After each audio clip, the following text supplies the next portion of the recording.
Hey everyone, welcome back to the channel. My name is Danny Taylor, co-owner of VeganProteins online coaching. And you guys loved my last video reaction so much, I decided to do another one. Jubilee definitely gave me a very hard time about making that video, so I don't know if I'll do their videos again, but if there's any videos that you guys come across that you're like, whoa, what is this? Like, send it along. I would love to check it out and give you guys my thoughts.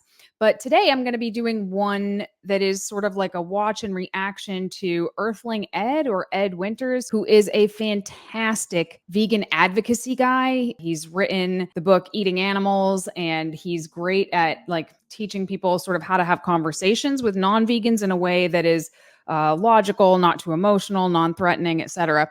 But I heard that this video that he put out about his struggles with veganism got a lot of attention, I guess. And I've only watched about a minute of it. So I decided I would watch it now and give you my thoughts. And if you guys see my dirty nails, it's because I have been digging in the garden like every couple of hours. So I don't have the time to obsess about keeping my nails super clean right now. So apologies, but let's get into it.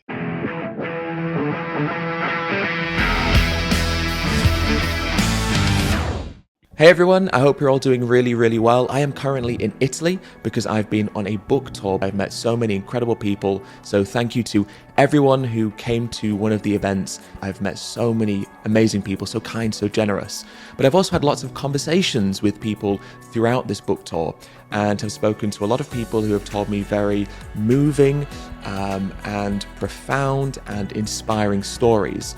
And these stories and the questions I've been asked, they really got me thinking, and they got me thinking about the vegan experience and what it's like to be a vegan and what it's like to exist as a vegan in a non-vegan world, and some of the challenges and trials and hardships that we face.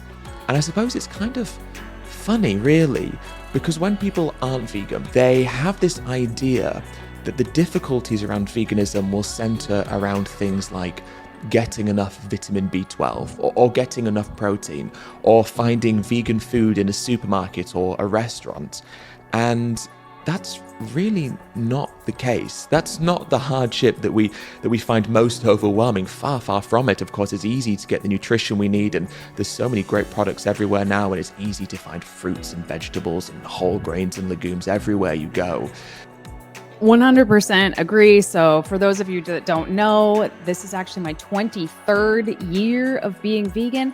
So I have been vegan since I was 16 years old, and everybody was super afraid that I was going to die. Like literally, I remember my dad cried because he thought I was going to die. I was already vegetarian and he was like, "You're going to die." Getting the right nutrients has literally never been a problem, save for 3 years that I lived in the Pacific Northwest and developed a vitamin D deficiency because it just didn't cross my mind. I now lived in a place where there was no sun and I should probably take it. Otherwise, never had bad blood work ever. I mean, obviously get enough protein, get more protein than most of the meat eaters I know, simply because of what I do for a living as a fitness coach, bodybuilding coach, etc. So I think I know where he's going with this already, but let's watch. So those aren't the difficulties that we face. I saw this video quite recently. I shared it on my Instagram, and it's of this member of parliament, this elected official called Lee Anderson.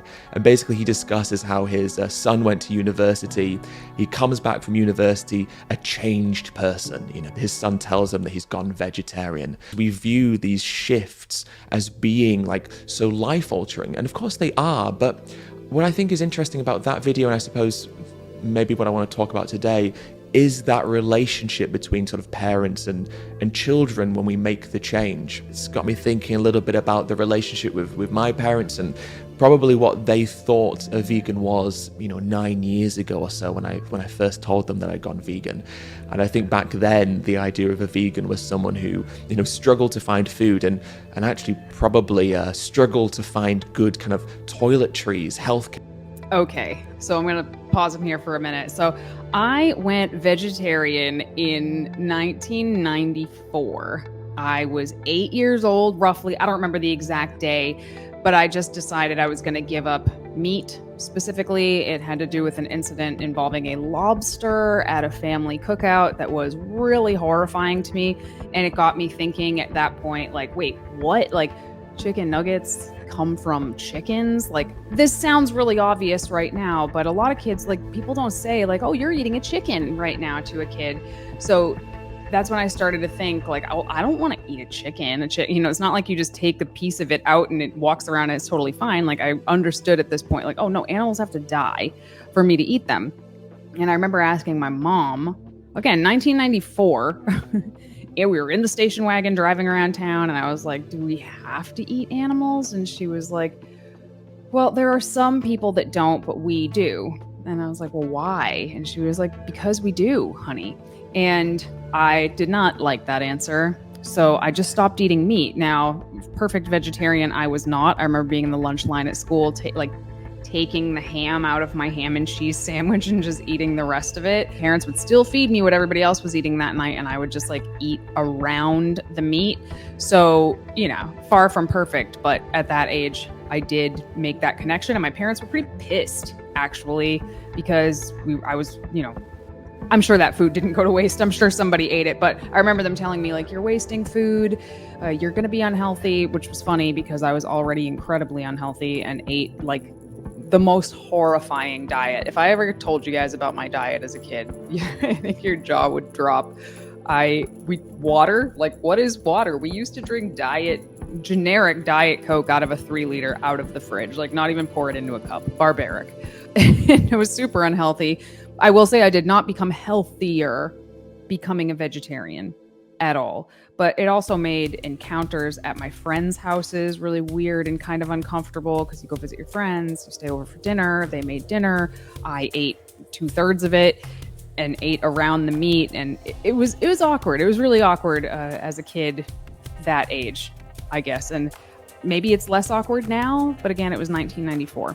So, and then when I went vegan at 16 years old, like I said, my dad thought I was going to die. I didn't live with my mom at the time when that happened. And, she just thought I was being wacky me. Everybody thought I was going through a phase. It's 22 years later, not a phase. My mom is vegan now also, by the way.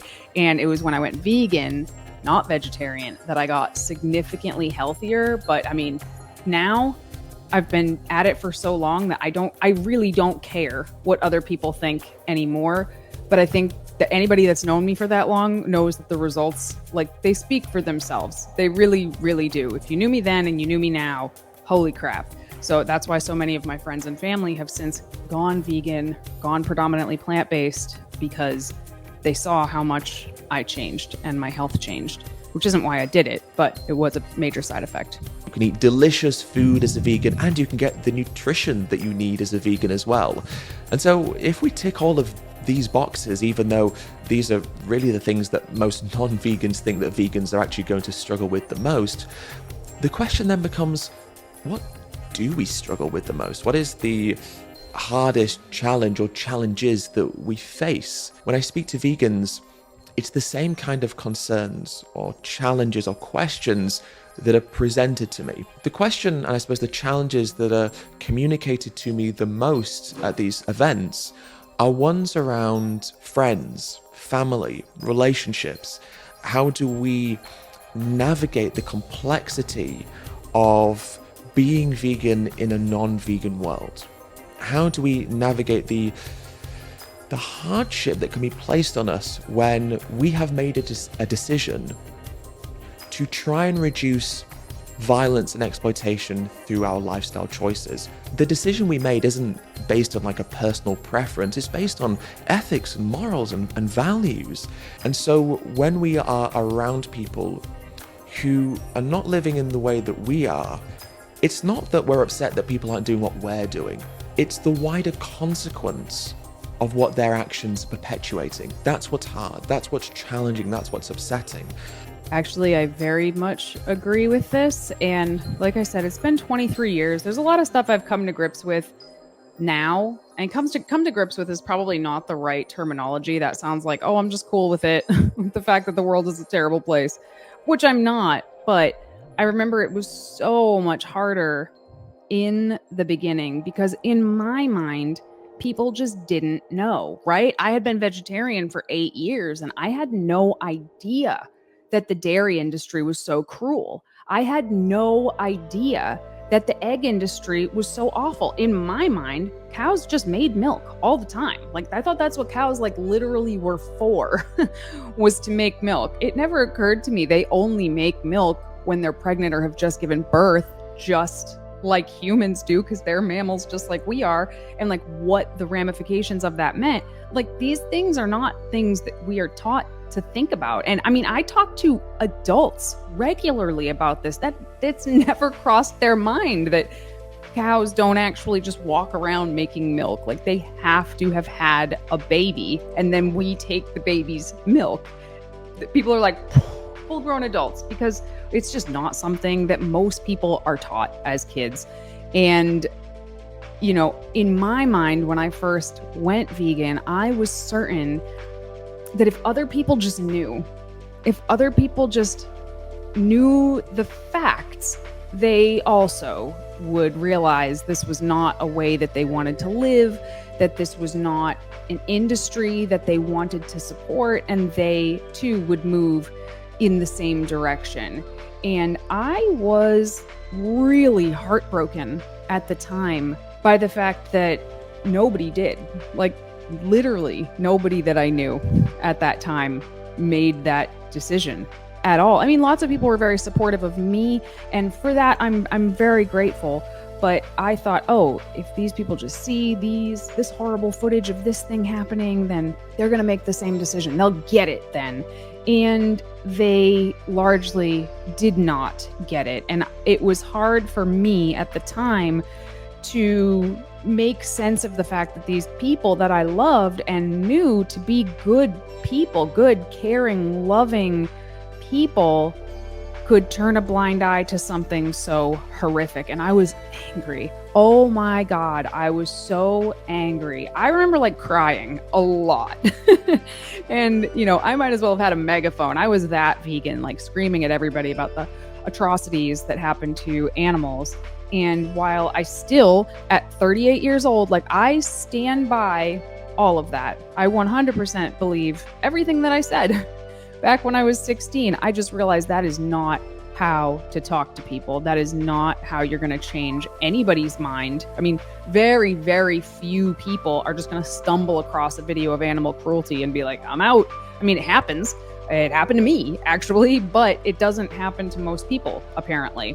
So that was really, really hard to rectify with. And I can tell you, over the years, I have been able to like make peace with a lot of that, because I do still believe that these people are good people. I think we all have our blind spots.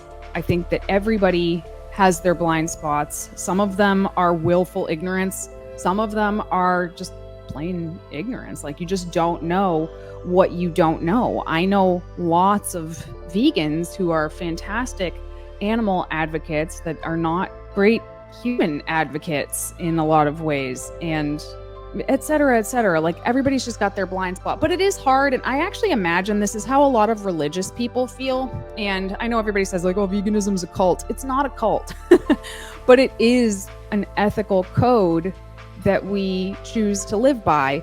And everybody's, of course, is a little bit different. Everybody does veganism a little bit differently, but largely it's like how we as a society have decided we don't go around kicking puppies or punching children in the face. But if somebody else were to go around kicking a puppy or punching a kid in the face, first of all, they'd go to jail. But let's say they wouldn't go to jail. Society as a whole would be like, what the is wrong with you? Like, what are you doing? This is horrible. You can't do that. It's unethical. But when it comes to this particular topic, that's not how people generally feel, but vegans do. And it just takes a while to recognize, like, that not everybody does. And obviously I hope that people do eventually come around to that sort of thinking, you know, that it's not going to happen in my lifetime. That's for sure. Hopefully it does eventually. Let's keep going.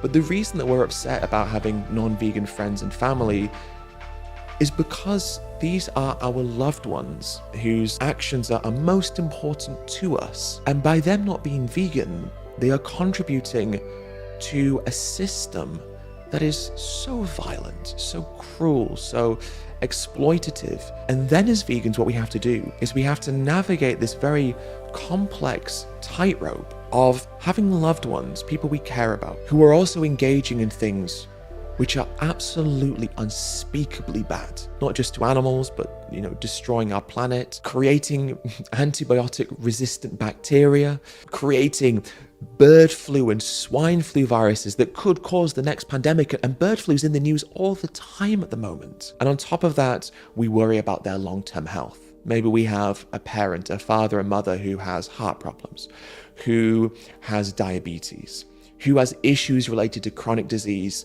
and we know that the consumption of animal products may well be a contributing factor or the reason why. I mostly agree with this. So what he was saying about that's exactly what I was saying. These are the people we love. These are otherwise great people. We care about them so much. We don't want to think that they could possibly be contributing to something that we believe is so horrible. That said, it reminds me a lot of political differences in families, which of course over the last several years we have seen what that has done to a lot of families. So I think people who maybe aren't even vegan could probably get behind this.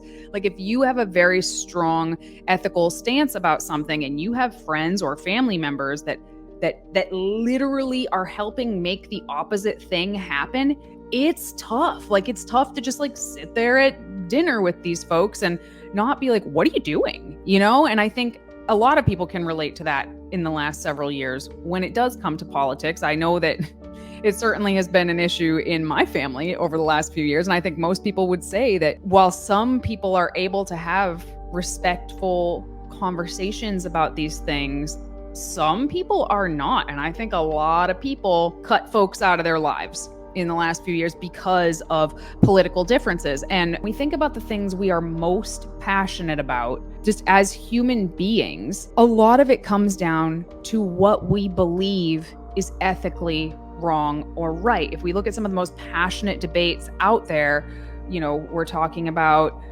I'm not even going to get into all of it because I don't want to start a war in the comments, but you guys know the issues that we go back and forth. The people on both sides are so passionate about. They're all in many ways ethical decisions or lack thereof. I think that's part of it. What I kind of disagree with, in a sense, is the health side of things. And the reason is not because I disagree with what he's saying. Yes, animal products cause a tremendous amount of health problems, or at least they have the capacity to. At the end of the day, I've had to deal with this a lot in my family. There are a lot of unhealthy folks that, their diet is killing them. Their lifestyle is killing them. But I have had to just make peace with the fact that that is ultimately their decision, how healthy or unhealthy they want to be. I would love for them to change, but I have spent many years stressing and sweating over folks that I would like to see make better choices for their own health, only to just have them die. And I can be a good influence and I can be there to support somebody if they need it.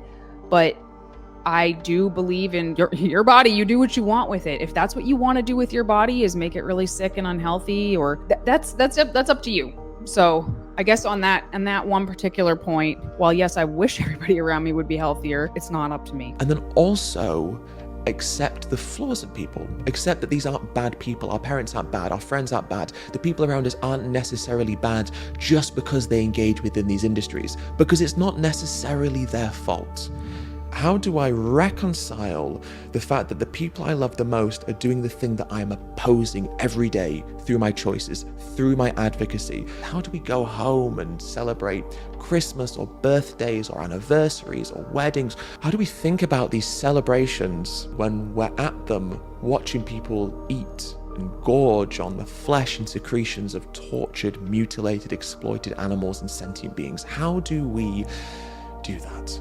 And it is hard, because on the one hand, we feel guilty. We say to ourselves, hey, if I don't speak up, if I don't say something, if I don't make this problem a problem that these people are aware of, then I'm betraying the animals, I'm betraying the victims. So silence feels like a betrayal. It feels like we are a traitor, that we are not doing what we're supposed to be doing, because look, we're not the victims. Silence is easy for us, but they're the ones, the animals are still suffering. What this kind of reminds me of is a lot of the conversations we've had about separating the art from the artist. There have been a lot of artists that have made really great movies, music, etc., that we come to find out have done horrific things, like horrific things. They should be condemned, 100% condemned. But a lot of us still have, love in our hearts for the art that they made that we enjoyed. Sometimes people are soured enough to not ever, watch a movie with this person in it again or listen to a song by this person again. But a lot of times people can't. Example, the first comedy I ever saw in my life was Bill Cosby himself. And to date, it is one of the funniest things I've ever seen. Bill Cosby's a piece of everything about him is, it's like terrifying. It's like Ted Bundy scary. But you will catch me quoting that comedy sketch for the rest of my life, probably. And I feel like we kind of do that with our friends and family after a certain amount of time. Like, they're doing this thing we don't like, but like we have to find a way to sort of separate that in our minds from other things. I mean, we don't have to, but a lot of us choose to do that. He also said, silence feels like betraying the animals. I used to think that, actually, and now I don't think that, because I was not silent. I was never silent. I would say for the first couple of years I was vegan, I would tell everybody everything about it. I was the person bringing it up at dinner, and it did nothing. Like it did worse than nothing. It made people hate me. I was the vegan stereotype. I was that person, that was ruining everybody's evening. And it made people like dislike veganism or the idea of it even more. So I absolutely still talk to people about veganism when they ask me. If they ask me, I will talk to them about it in a very non-judgmental kind of way, because I don't actually think that it's, for the most part, I don't think it's people's fault. Like, they just didn't know, just like I didn't know.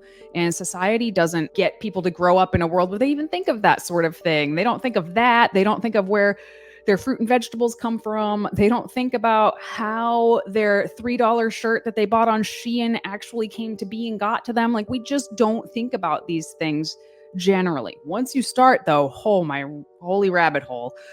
So I have learned that I am able to influence a lot more people in a more positive way by taking the other approach and just like waiting for people to ask. And if they ask, then I will talk to them. And what I have found over the years is eventually everyone asks. So we don't want our parents to think of us negatively because when they see us, we talk about veganism. We don't want our husbands, wives, partners, children to be worried about being around us because they think we're going to talk about this issue and cause a problem. So then we have to think about how to communicate effectively. That's the hardship in veganism. That's the thing that we don't necessarily consider when we become vegan. The one thing about going vegan that I'd not necessarily considered, because I made the change, became confident in that change, and was obviously aware that the people around me weren't necessarily going to agree with me or change just because I'd changed. But then thinking about it and reflecting on it, and the more passionate I became and the more involved I became in this issue, the more those thoughts crept over me. Now, one of the questions that was asked to me, this very sweet lady came up to me and she said to me, "When you see videos of animals, do you cry?" And it really upset me that she asked that question. I said yes, sometimes I do. But what upset me about that was that it felt like she was asking for validation in a way. She was looking for me to kind of tell her that crying and being upset was okay, that it wasn't an overreaction, that it wasn't abnormal. It made me think about how in society, what we do to animals is so normal, is perpetuated, is legalized, and being vegan is something that's mocked, laughed at, frowned upon, whatever the word may be. So first of all, this is kind of a funny, horrible story. When Giacomo and I first met each other, it was 2008. I had been vegan for 6 years. I think he had been vegan for like 5 years. And we went to the animal rights conference. And when we were there, he bought the movie Earthlings, which I had never seen, he had never seen. And he decided we were going to watch it on one of our first dates. Oh my God. I don't think we were 5 minutes into that movie before we were both just like ugly crying at the TV. And then it was just that for 2 hours. So that's something I absolutely never need to see again. Is it effective? Yeah, if you can get somebody to sit through it, but I can't do it again. And I think that if you showed that to a lot of people, they would cry. I do. actually think that, vegan or otherwise. It's terrifying. It's sad that people would think that would be an overreaction. He is right about people being mocked, and I guarantee you there will be troll comments on this video that I will have to go in and delete. There are on every single video that we put out, whether that's an actual video or short. There's always some anti-vegan trolls, which, you know, I want to know how they keep finding these videos, because the algorithm shows you what you want to see. So they're either really bored and just seeking this out on purpose, or they're kind of curious and dealing with their own stuff, I would say. You know, that is one thing I like about the internet, is it doesn't feel like you're coming at somebody. Like, they have to find you, and most of the time, because of the way the internet works now, they're finding you because they're looking or they're interested. This is kind of the platform where I feel okay talking about anything in this vein, honestly, where it doesn't feel like I'm attacking anybody in particular or at all, really. I hope nobody thinks I'm attacking them. The fact that this lovely lady would come up to me and would ask me if I cried, I think firstly to gauge whether or not, you know, the sadness it caused me, but also to find a sense of camaraderie, of community, of validation in my response, really upset me. Crying and being upset and being distraught by what we do to animals should be the most normal response there is. Agreed. But I also think that because of the internet, which I just said reasons why it's good, there's some reasons why the internet is friggin' terrible also. And one of them is how exposed we are to really terrible, horrifying, disgusting videos of all kinds of things. Animal cruelty, animal death, children cruelty, children's death, war, people dying, etc. I mean, we see it so much. It's almost like our brains can't differentiate the fact that we're not watching Saw. This is actually real. This actually happened. But we're so exposed to this sort of thing these days that I think a lot of people are becoming desensitized to it, and that actually scares the shit out of me. The world is almost gaslighting us into into trying to convince us that how we feel is abnormal. But how could it be? How could it be abnormal to see injustice and be angry and frustrated and sad and distraught about that? I'm really curious. Do you guys ever feel like that? Because I don't, actually. I don't ever feel like I'm questioning myself or if my emotions around this particular issue are valid or not. I know that they are, but I also know that the injustice that he just mentioned, not everybody sees it that way. I don't personally understand how. It doesn't make any sense to me, but I know it to be true because I have spoken to many people who have told me exactly that, and either they're just lying to themselves, or there's a lot of people out there that really do feel that way. But I personally have never felt like, oh, am I being dramatic to feel this way? Have you guys ever felt that way? Let me know. Another issue that we face often is this isolation. We go and we see friends and family, we go for a meal, we have an event, we just talk to them, we're just around them, and we can feel alone. You know, I'm the only vegan in my family, we might think, and I go home for Christmas or a birthday and I'm the only vegan there, and I feel awkward. And I feel like I'm causing a problem. I feel like an inconvenience. Or I was only in this situation for about 6 years.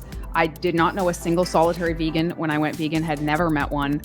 I did meet Robert Cheek and Giacomo and a bunch of other folks that I'm still friends with today in 2008.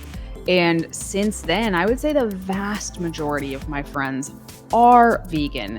And it was because I sought out community. And I guess I no longer feel this way, but even back then when I was the only vegan I knew, I personally never much felt like a burden. Any party that I went to, weddings I was invited to, etc., I literally just told people, don't worry about me. Don't even worry about it. I let them know ahead of time.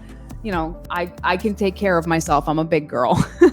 And it never really was a problem in that regard. Certainly there were always, family members that wanted to pick at me. I had one aunt tell me that first of all, when I went vegan, I was 215 pounds.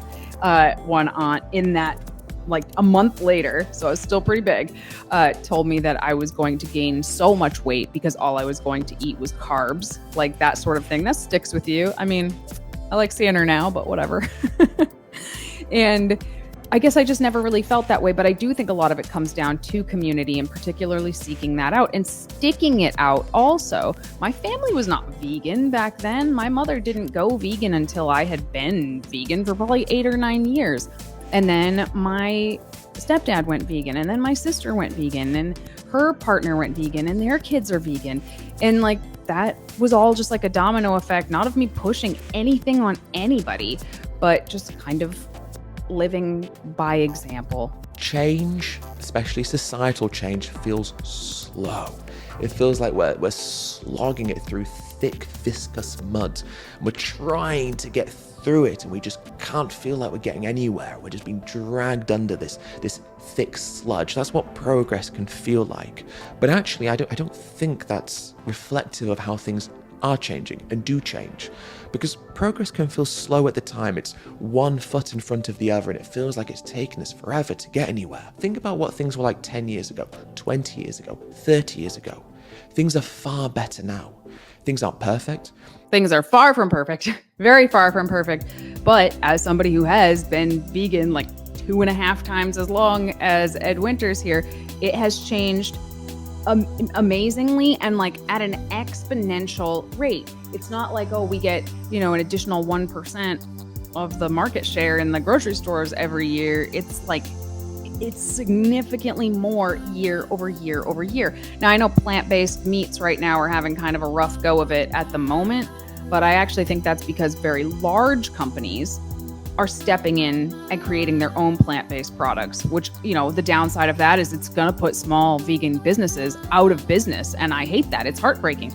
Amazon put my supplement store out of business. It is what it is. The upside of it is that it's becoming so much more mainstream. Now, I understand these corporations are not doing it because they're suddenly finding their ethics. They're doing it because profit is profit, but forward progress is forward progress. Access to these foods in more places is obviously going to be a positive. It's going to hopefully crowd out some of these animal products, and more dollars are going to be shifted away from the animal agriculture industry. The changes that I have seen in the last 23 years are amazing, and I'm really excited about what's to come. And so even in those moments where you feel isolated, alone, where you feel the weight of this issue is a weight that we are solely responsible for, it's important to recognize that that's not the case, and we are supported by millions of people who are also making these changes around us, and who have for decades been the trendsetters, the trailblazers in pushing, in pioneering this movement that we are a part of. And we should feel proud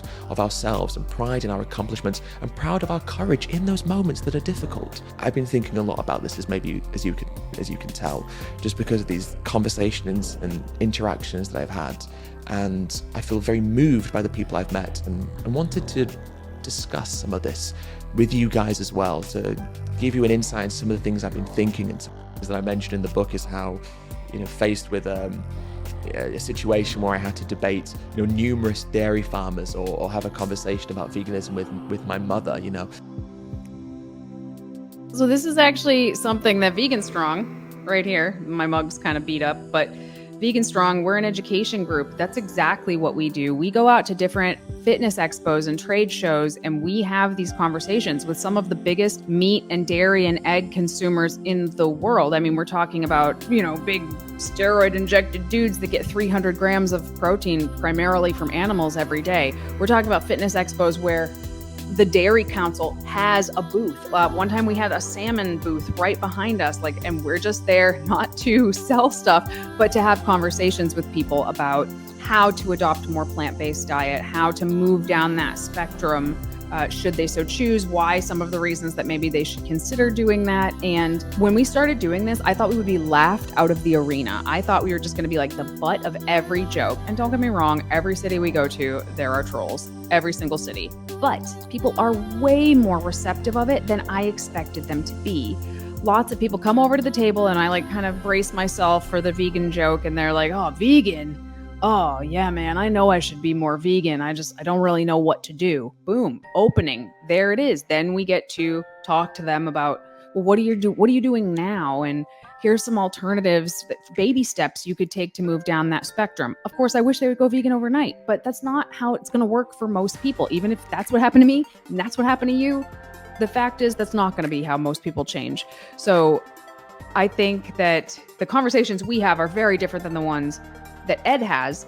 We don't say like, oh, well, would you feel okay punching a puppy? Like those aren't the kind of conversations we have, although I love watching him have these conversations. He's very, very good.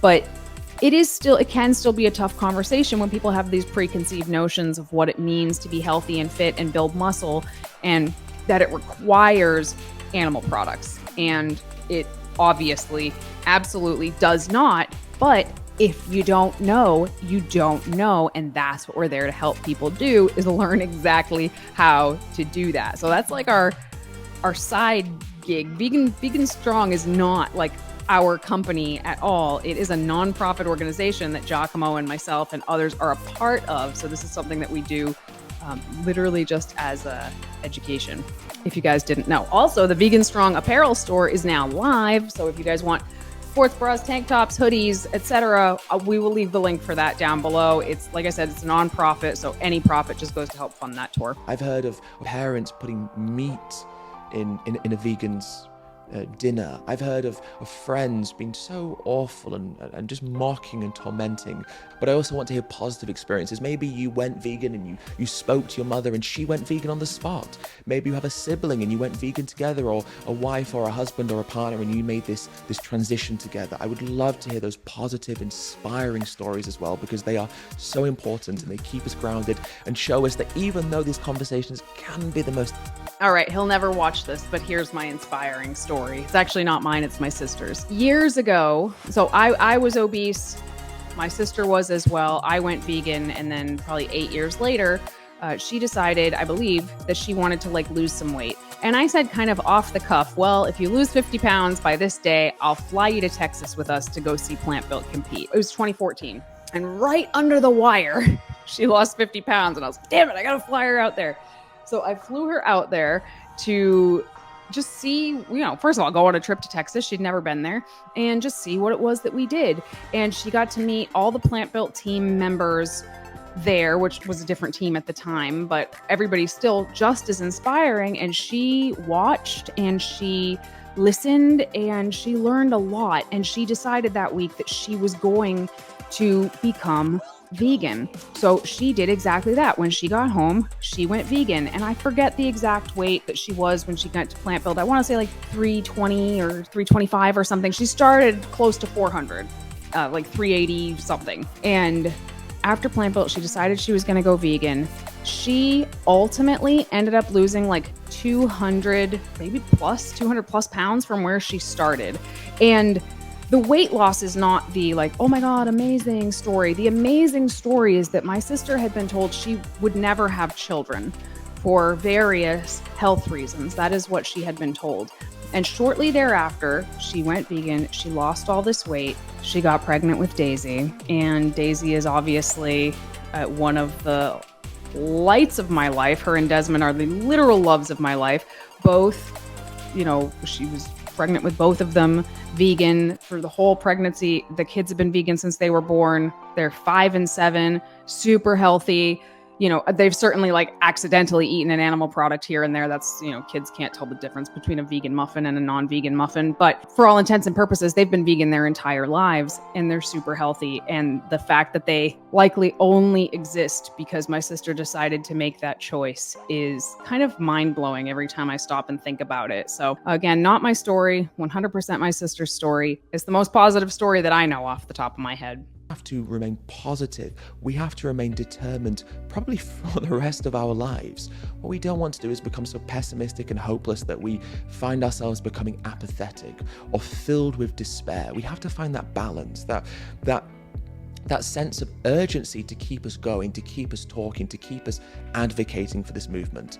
All right, so I'm going to leave it there because there's only like 30 seconds left of this video, but I agree. There's something called compassion fatigue, and it's when you're dealing with all of these things and you just start to feel like, well, nothing is going to change. Nothing I'm doing is making a difference. I can't care anymore. And it happens in veganism. It happens in a lot of activism. It happens in hospitals. It happens in old folks' homes, like anywhere where you're dealing with really, really, really hard stuff for a long time that, frankly, isn't going to go away. You can just start to get kind of numb to it and kind of depressed around the whole thing. And I think that's totally valid.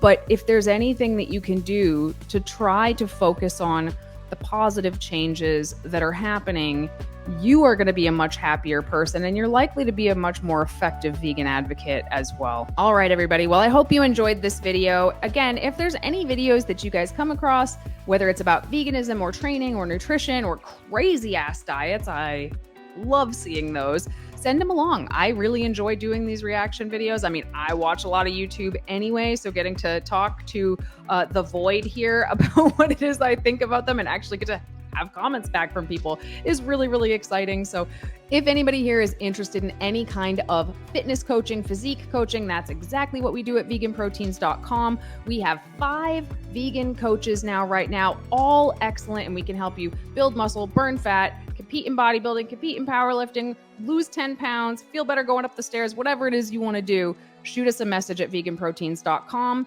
If you like the video, don't forget to like the video, subscribe, hit the bell, all the things I'm supposed to tell you to do at the end of a YouTube video, and we will talk to you soon. Bye.